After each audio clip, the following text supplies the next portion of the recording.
It is hot off the Motor Books press. It's called Growing Up NASCAR, Racing's Most Outrageous Promoter Tells All. The most outrageous promoter is Humpy Wheeler.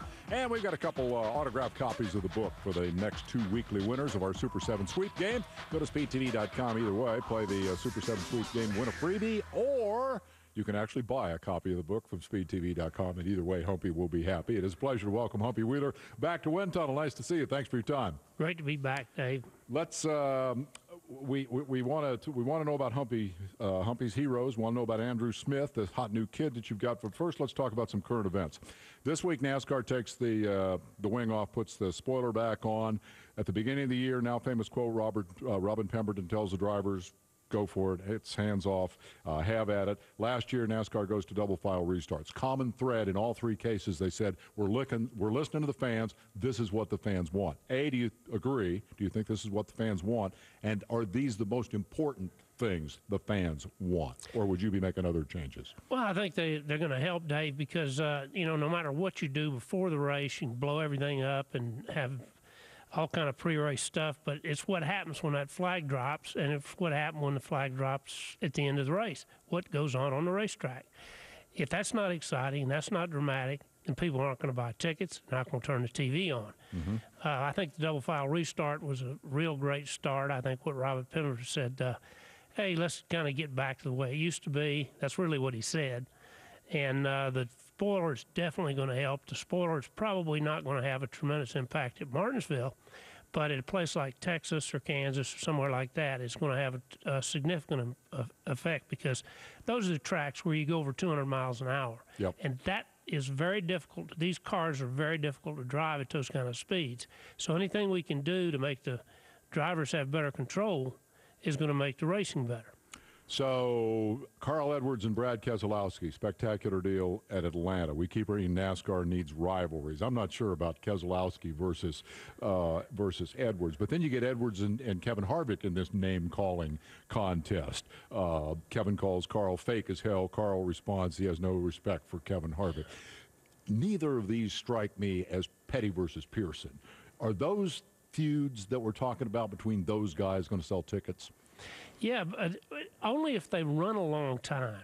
Okay. These feuds today are like spark plugs. They bang and then they go off again. A feud's got to run a while. And the Petty Pearson, Waltrip, Yarborough, those things ran a long time. Yeah. So they aged. They aged. For years, NASCAR had equipment rules that they could change on the weekend. If somebody was winning too much, somebody like Jimmy Johnson, for example, they'd just give Ford and Dodge a little different spoiler and valence setup, and next thing you know, we'd see different people in victory lane. Any chance they'll go back to that kind of approach now that they've got spoilers back on the car? They may have to. I mean, that 48 car is unbeatable right now. It's like somebody said, gee whiz. The only thing that happened today in NASCAR Cup racing is Jimmy Johnson didn't win. I have a theory on why some fans, a lot of fans seem to hate Jimmy Johnson. Jeff Gordon comes along, Hollywood good looks, cardboard cutout, corporate spokesman, perfect manners. He is the anti-Earnhardt. And the Earnhardt fans hated him. And Jimmy Johnson is a Jeff Gordon clone. He's been attached to Wonder Boy at the hip ever since he came along, and I think all those same people hate him. What do you think? Well, poor Jimmy didn't have a Dale Earnhardt.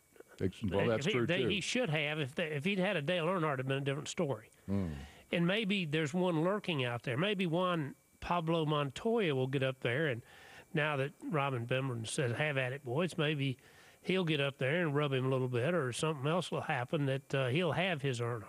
In 15 seconds, is his dominance good for the sport? Well, I think you got to have a superstar, and the only way you can be a superstar is to be dominant for a while. You don't want it to go on forever. Is 4 championships in a row and 50 wins already close enough to That's forever? Close enough to be forever. I had a feeling. We'll take a commercial break on that, though. We'll meet one of the upcoming stars, Humpy's Heroes. Stick around. We'll be right back.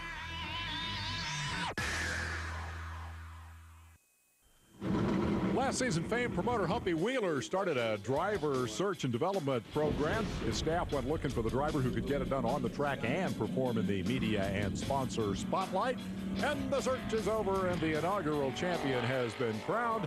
And his name is Andrew Smith. He's the inaugural winner of the Golden Wheel Award, presented, let me get it right, by the Humpy's Heroes Driver Development Program. Tonight he makes his first appearance on Wind Tunnel. Welcome and congratulations. Nice to have you here. Thank you. It's great to be here. Tell me how you won this. What was it that you had to do to become Humpy's hero? Be myself. That was the biggest thing. I did the same thing I do every weekend at the racetrack. You know, I didn't drive a race car any different. I didn't talk any different. Didn't act any different. It just came natural. So you're a natural then? I'm not going to say that, but you can. Okay, I just did. What's your take about that? What impressed you about this guy? What was the criteria? What were the criteria for winning the Golden Wheel? Well, we took him down to Rockingham, and we ran him through their paces down there, and then we watched him run Legends cars through the summer, and then we took him back to Rockingham and ran again. We took him to a dirt track. We tried to take him as many different places as we could and judge him. We had 5 different people judge the drivers, and Andrew just had the smoothness, and he was able to go in that corner like a young guy I used to know named Earnhardt, and get away with going maybe down there in the, well, there his car is.